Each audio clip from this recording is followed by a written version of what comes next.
자, 우리 세법 2부 국세기본법, 소득세법, 조세특례제한법 보겠습니다. 1번 기한 연장에 대한 설명으로 틀린 것.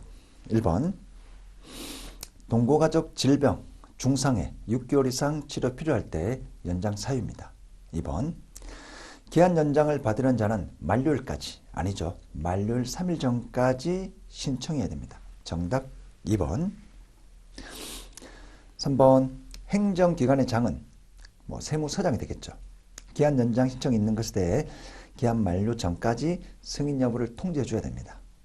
4번 기한 연장 통지 대상자가 불특정 다수일 경우에는 일간신문에 공고하는 방법으로 통지를 가름할 수 있습니다. 자, 2번 서류 송달 틀린 내용. 1번 주소나 영업소가 분명하지 않는 경우 공시송달 할 수 있습니다. 2번 전자송달의 효력 발생 시기는 송달 받을 자가 지정한 전자우편 주소에 입력된 때 도달한 것으로 봅니다. 정답 2번입니다. 자, 3번, 4번 읽어보시고요. 3번 실질과세 원칙으로 가장 틀린 것. 1번 소득, 수익, 재산, 행위, 거래 귀속이 명의일 뿐 사실상 귀속되는 자가 따로 있을 때는 사실상 귀속되는 자를 기준으로 납세 의무자를 하여 세법을 적용합니다. 여러가지 과세 표준, 세액 계산 전부 다 실질 과세로 계산한다는 내용입니다. 자, 3번 실질 과세 원칙은 세법 적용의 원칙이 아니라 국세 부과의 원칙입니다. 실신근조, 국세 부과의 원칙, 실신근조가 있죠. 정답 3번입니다. 4번 소멸시효 정지 사유가 아닌 것. 1번 분납, 징수유예, 연부연납. 정답은 4번입니다. 국외에 3개월이 아니라 6개월 이상 계속 체류 기간 정지 사유입니다. 5번 경정 청구에 대한 설명으로 옳지 않은 것. 1번 과세표준 신고서를 법정 신고 기한 이후에, 즉 기한 후 신고한 자도 경정 청구할 수 있습니다. 2번 경정 청구는 과세표준과세액을 초과할 때 경정 청구 대상입니다. 3번 경정 청구만으로, 경정 청구는 국가에 내가 돈을 환급해달라고 청구하는 거죠. 따라서 경정 청구로만으로 감액 확정력이 발생하는 것은 아닙니다. 반드시 세무서에서 확정을 해야 됩니다. 4번 경정 청구는 5년입니다. 5년. 정답 4번입니다. 6번 수정신고와 기한 후 신고에 대한 설명 중 틀린 것. 1번 기한 후 신고는 납세 의무를 확정하는 효력이 있다가 아니고 없답니다. 없습니다. 왜냐하면 당초 신고 기한을 놓쳐서 늦게 신고하는 거기 때문에 반드시 국가에서, 국세청에서, 세무서에서 다시 한번 확인을 해야 됩니다. 정답 1번입니다. 자, 기한 후 신고하면 3개월 이내에 국세의 과세표준과세액을 세무서에서 결정을 해줘야 됩니다. 맞다, 아니다 해줘야 됩니다. 3번 결정 통지하기 전까지, 제척기간이 끝나기 전까지 수정신고할 수 있습니다. 세금을 과세하려는 제척기간이 끝나면 굳이 수정신고할 필요 없죠. 이미 끝나서 더 이상 세무조사할 수 없기 때문에 제척기간이 끝나면 수정신고할 필요차가 없습니다. 자, 4번 법정 신고기한 내에 신고한 자 수정신고할 수 있습니다. 7번 연대 납세 의무에 대한 설명 중 잘못된 것.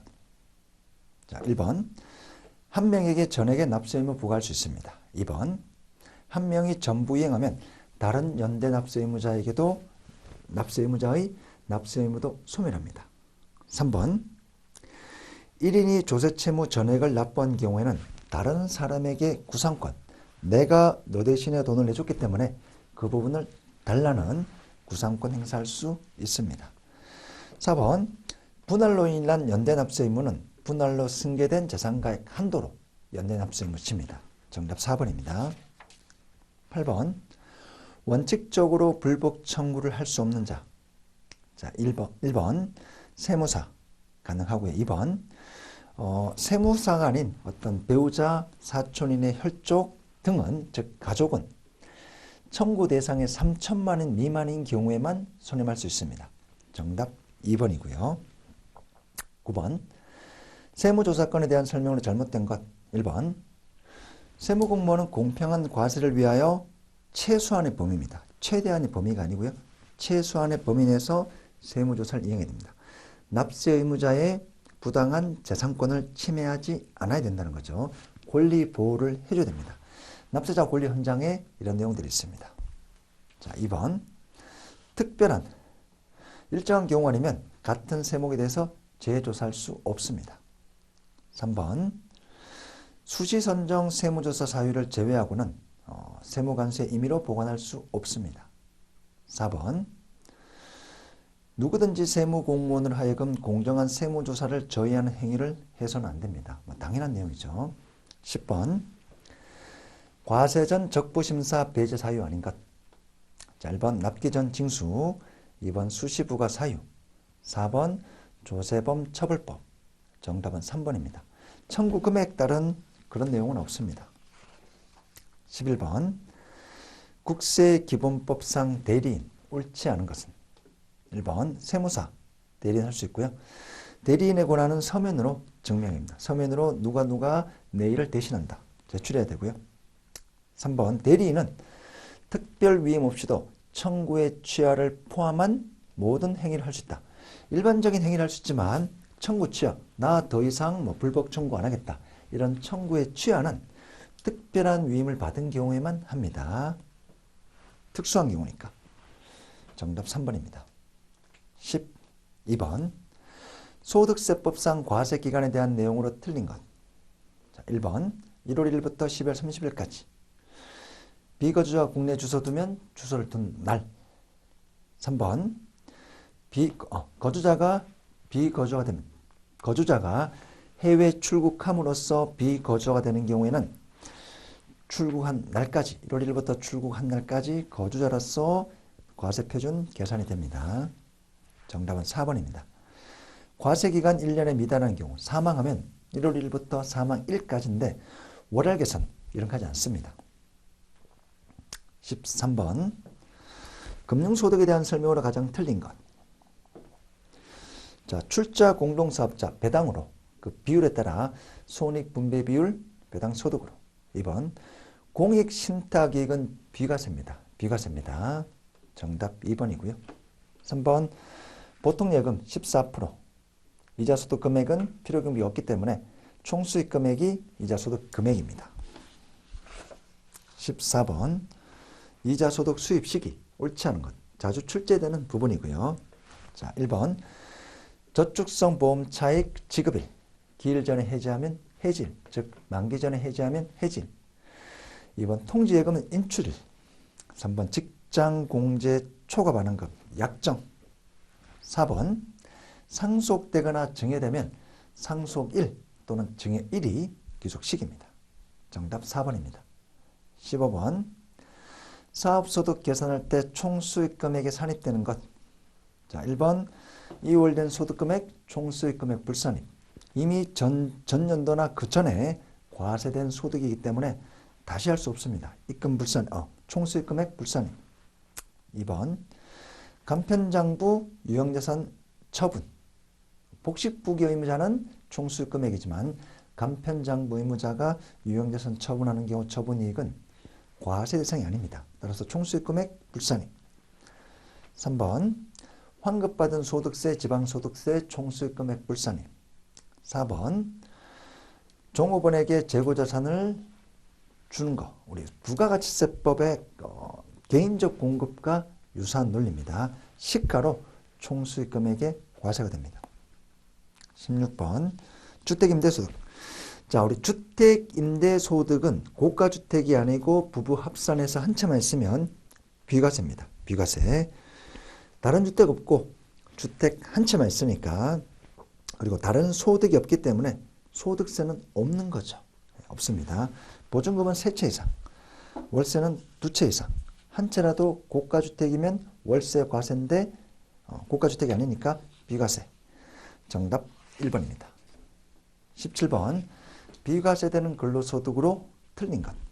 자, 1번 연구활동비 월 20, 직무발명보상금 연 500. 자, 식대 3번인데 10만 원을 20만 원으로 수정해 두겠습니다. 20만 원 이하.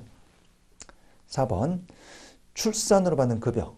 6세 이하 자녀 보육수당 월 10만 원 비과세는 있지만 아기 태어났다고 회사로부터 받는 거 과세 대상입니다. 6세 이하 보육수당 월 10만 원 비과세. 정답 4번입니다. 이런 규정은 없습니다. 따라서 출산, 결혼, 생일 이렇게 회사로부터 받는 금액은 과세 금액입니다. 18번 연말정산 틀린 내용은? 정답은 3번입니다. 소득공제 등을 신고하지 아니한 자에 대해서 연말정산하는 경우 다른 소득공제, 세액공제 없이 표준세액공제만을 적용한다. 기본공제 플러스 표준세액공제, 기본공제도 적용합니다. 근로자 본인. 정답 3번입니다. 4번은 이제 근로소득 외에 다른 소득이 없으면 연말정산으로 과세 종결입니다. 과세 종결되기 때문에 별도로 확정신고할 필요 없습니다.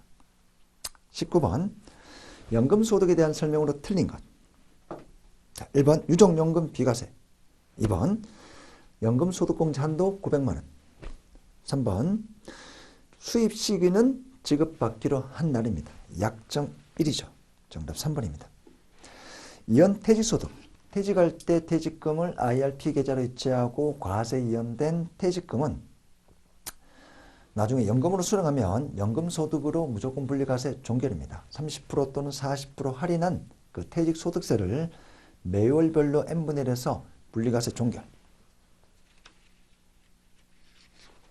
20번 자, 기타 소득 필요경비율. 영업권 양도되어 60%. 2번 주택 입주 지체상금 골동품 양도 1억 초과. 공익법인 주무관측 승인 상금 80%. 정답 1번입니다. 21번 무조건 분리과세 기타 소득. 자, 연금계좌 연금에 수령한 기타 소득, 서와 양도, 복권 당첨, 무조건 분리과세인데 알선수재, 배임수재. 즉 뇌물인 거죠. 뇌물은 원천징수 자체가 없기 때문에 종합과세 신고할 수밖에 없습니다. 정답 2번입니다. 22번 기본공제 대상자. 우리 기본공제 대상자가 되려면 소득금액 합계액이 100만 원, 종합소득금액, 퇴직소득금액, 양도소득금액 합계액이 연간 100만 원 이하 또는 근로소득만 있으면 총급의 500 이하. 따라서 정답은 3번이고요. 2번에 식량 작물 재배업 소득은 비과세입니다. 벼, 보리, 농사, 농민보호 차원에서 비과세. 소득이 없는 거죠. 국내 예금이자 1,500이니까 분리과세 종결. 총급의 500 이하니까 요건 충족. 정답은 3번입니다. 퇴직소득금액 700만 원. 100만 원 초과되니까 기본공제 대상자 불가. 23번 세액공제에 대한 설명 옳지 않은 것. 1번 자녀세액공제 첫째 30만 원. 일용근로자 55% 근로소득 세액공제. 시력보정용 안경 50만 원. 국민건강보험료. 4번의 국민건강보험료는 소득공제도 특별소득공제. 보험료 세액공제는 우리가 개별적으로 자동차보험, 생명보험, 화재보험 가입한 거. 24번 1세대 1주택 양도소득 비과세 판정 시 배우자가 없어도 1세대로 보는 경우 중위소득 40% 이상 독립된 생계유지 가능한 성인. 2번 배우자 사망, 배우자와 이혼. 3번 거주자의 나이가 29세, 30세 이상입니다. 정답 3번입니다. 25번 결성금 2월 결성금 틀린 것. 자, 근로소득과 연금소득은 결성금 자체가 발생할 수 없습니다. 2번 자, 부동산 임대업에서 발생한 2월 결성금은 15년간 부동산 임대업에서 발생한 소득에서 공제 가능하고요. 3번 부동산 임대업인데 혹시 주거용 주택입니다. 이런 경우에는 일반 사업소득 금액으로 봅니다. 그래서 주거용 건물 임대업은 일반 사업소득 금액으로 보아 다른 소득에서 공제할 수 있습니다. 정답 3번입니다. 26번. 자, 50% 초과. 경영에 대해서 지배적인 영향력, 과점 주제에 대한 설명이고요. 27번. 상속 증여세 부과 제척기간 일반적인 경우 10년, 무신고나 탈세하면 15년. 28번. 고용관계 없이 일시우발적으로 발생하는 강의. 계속 반복이면 사업소득이고요. 일시우발이면 기타소득. 고용관계 있으면 근로소득. 정답은 기타소득입니다. 29번. 자, 장애인 추가공제는 200만원. 30번. 간편장부 대상자가 복식 부기로 장부 작성한 경우는 기장세액공제 100만원 한도입니다. 자, 이렇게 해서 우리 세무회계 101회 세무회계 2급 세법 2부 기출문제 풀이를 모두 마치겠습니다. 매회 제가 반복적으로 설명드리는 내용이지만 가끔 한두 문제, 두세 문제 빼고는 지역적인 아주 특수한 지역적인 세법 내용 빼고는 전반적으로 일반적인 그런 내용들이 출제됐고요. 101회도 마찬가지입니다. 여러분들 합격 기원 드리겠습니다. 감사합니다.